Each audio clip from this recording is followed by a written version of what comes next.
Hi, അപ്പോൾ ഇന്നും നമ്മൾ പറഞ്ഞ പോലെ തന്നെയാണ് മാർക്കറ്റിൽ മൂവ്മെൻറ്റ്സ് കാര്യങ്ങളുണ്ടായിട്ടുള്ളത്.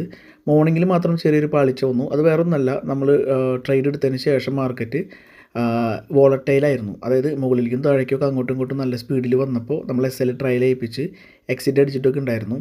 അതിനുശേഷം നമ്മൾ ബുള്ളിഷിലേക്ക് മാർക്കറ്റ് റിവേഴ്സിൽ വന്നപ്പോൾ ബുള്ളിഷിലേക്ക് എൻട്രി പറഞ്ഞു കൊടുത്തിട്ടുണ്ടായിരുന്നു. അതും ഒരു ചെറിയ രീതിയിൽ SL ട്രാപ്പ് ചെയ്തിട്ട് എഗെയിൻ ഞാൻ ബൈ ചെയ്യാൻ പറഞ്ഞിട്ടുണ്ടായിരുന്നു. അതിന് ശേഷമാണ് നല്ലൊരു മൂവ്മെൻറ്റ് മാർക്കറ്റിലുണ്ടായത്. അത് ശരിക്കും 130-135 പോയിൻറ്റോളം നമ്മളെടുത്ത ലെവലിൽ നിന്ന് മാർക്കറ്റ് പമ്പ് ചെയ്തിട്ടുണ്ട്. അപ്പോൾ അതിലൊരു 40 പോയിൻറ്റിൻ്റെ അടുത്താണ് നമുക്ക് എടുക്കാൻ പറ്റിയിട്ടുള്ളത്. അപ്പോൾ ഞാൻ സ്റ്റുഡൻസിനോട് പറഞ്ഞിരുന്നു, നിങ്ങളുടെ ലോസ് കവറായി കഴിഞ്ഞാൽ ട്രേഡ് എടുക്കണ്ട.